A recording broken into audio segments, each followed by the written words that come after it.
Welcome to Atlanta Tarot. This is the tarot forecast for Aquarius for May 2020. Welcome Aquarius. Just do my quick 10 card shuffle.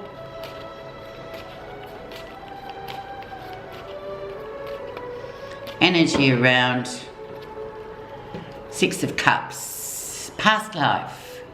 People coming back from the past. Reconnecting.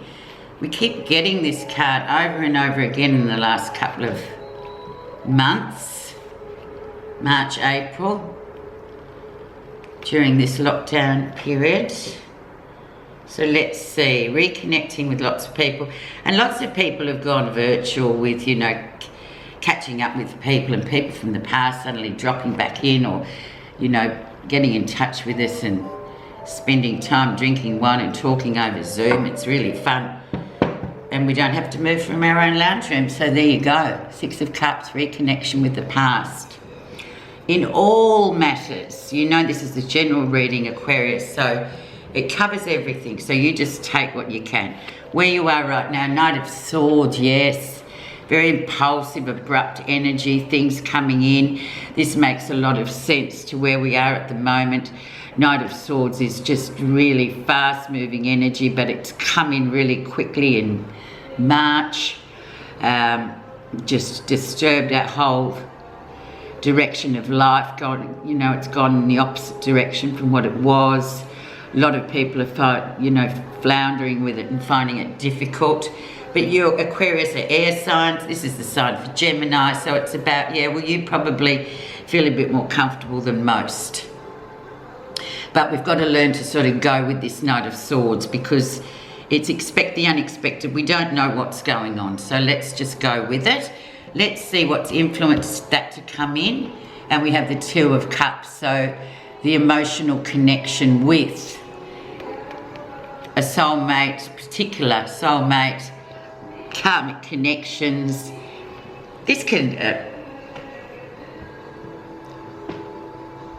be anybody that you really, you know, you're just reconnecting with your soul person, with your emotional people, with the people that really sort of mean a lot to you on this karmic path that we have.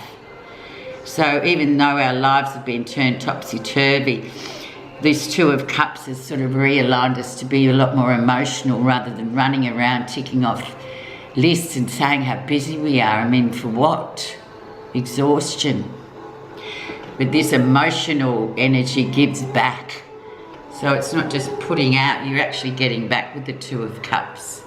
The background, yeah, in the background was the Page of Cups, so that emotional reconnection. I'm getting Aries too for all the signs. It's just about emotional reconnection. What's really important? People are more important than jobs and racing here and racing there and, you know, achieving all this stuff, but we're never sort of available emotionally for anybody. So that's come back in. So we're building on that Page of Cups is sort of that new sprouting of the spring flowers or whatever that brings hope and reconnecting emotionally with people. Recent influence says Eight of Wands, things going quite well, no obstacles. We've settled in to the new sort of habitat, the new way of doing things with the Eight of Wands. Things are starting to move forward again. The curves are flattening. People are getting used to being virtual with friends and family and work, and no obstacles. So it's just adaptation really. And this is a Sagittarian card, so very compatible with Aquarians. It's like moving forward, a lot of movement, but you know, sort of just adapting to and going, yeah, okay, this is how it is. Let's just move forward and get what we can done. It's a beautiful card actually, especially for reconnecting to the Eight of Wands. The lesson you're learning in May is Nine of Wands, so it's about, we're nearly through it. It's been a marathon, not a sprint. A lot of us are really exhausted because it's been a major upheaval, a major change that came in very quickly. But we're getting through it. A lot of us are really tired from it, spiritually and emotionally tired. physically tired, but you know, it is coming to its end because it's a number 9, so 10 is the end, and that's where we all go, oh my God, we made it. So that's a good card. Near future, and we have the Wheel of Fortune, the big heavy hitter.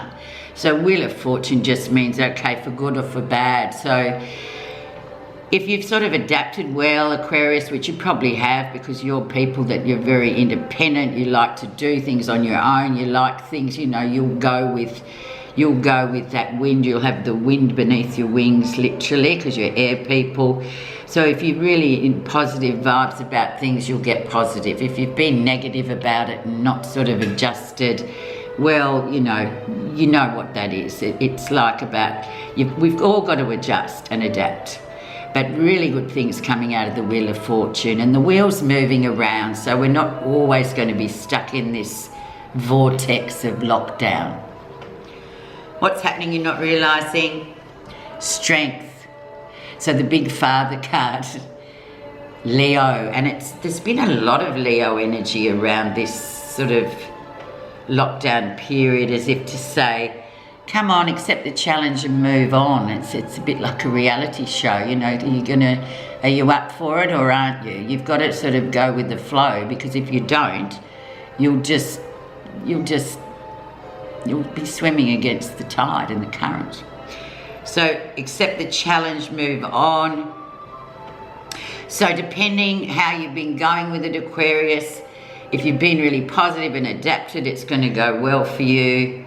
If you haven't, if you felt stuck, well, just sort of try and launch yourself into going with the current rather than swimming against it. How others see you, the Star.